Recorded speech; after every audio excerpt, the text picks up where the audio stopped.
A luta mais fundamental da humanidade sempre foi entre a liberdade e a escravidão, entre a verdade e a mentira, entre a paz e a opressão. A batalha que travamos não é apenas contra forças externas, mas também contra as crenças que aceitamos como verdade. Quando depositamos nossa fé em ídolos terrenos, como os governantes e seus estados, perpetuamos um ciclo de submissão e ilusão.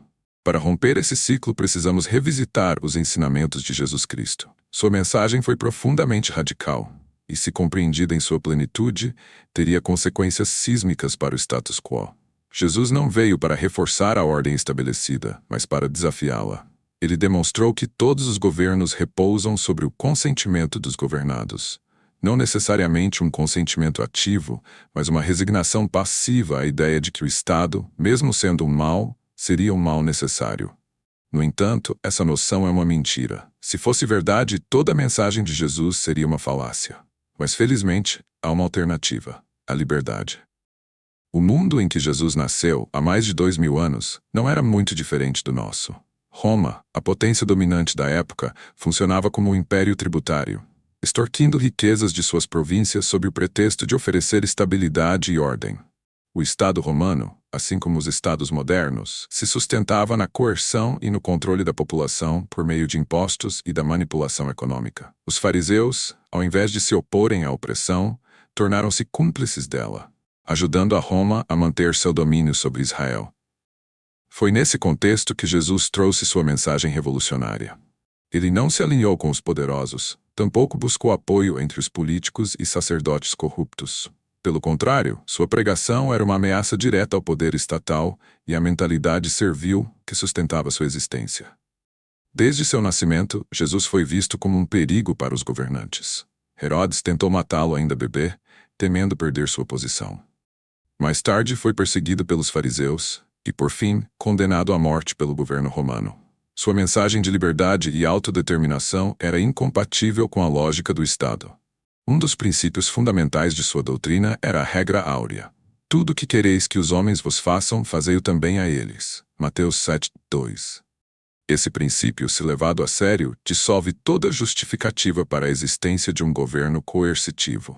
Um Estado, por definição, se baseia na agressão e na violação da propriedade privada, algo completamente incompatível com a regra áurea. Como um governo pode tratar os indivíduos como gostaria de ser tratado, se sua própria existência depende da coerção, do roubo institucionalizado, impostos e da supressão da liberdade individual? A parábola dos trabalhadores na vinha reforça essa ideia.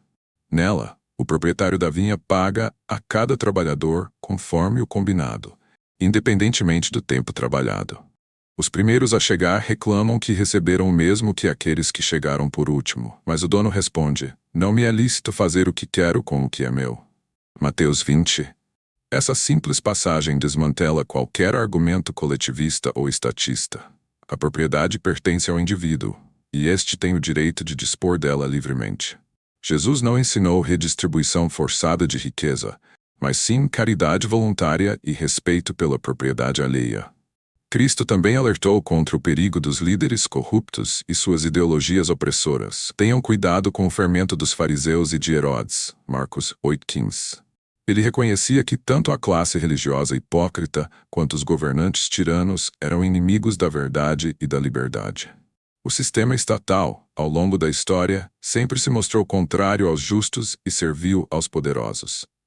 A grande lição que tiramos da vida de Jesus é que o Estado não é uma instituição divina, mas sim um mecanismo de coerção e dominação. Seu julgamento e execução foram a prova máxima de que o governo é uma ferramenta do mal, usada para silenciar aqueles que ousam desafiar sua autoridade.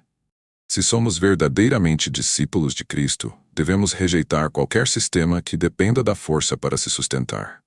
Devemos viver segundo o princípio da não agressão, respeitando a propriedade e a liberdade de cada indivíduo. A verdadeira ordem não vem do poder centralizado, mas da cooperação voluntária e da responsabilidade pessoal. Portanto, a mensagem de Jesus é clara. A liberdade não é apenas desejável, mas inevitável para aqueles que seguem seus ensinamentos. O reino de Deus não se constrói pela coerção, mas pelo amor, pela justiça e pelo respeito mútuo. Se quisermos viver de acordo com sua palavra, devemos rejeitar qualquer forma de tirania e nos comprometer com a verdadeira liberdade.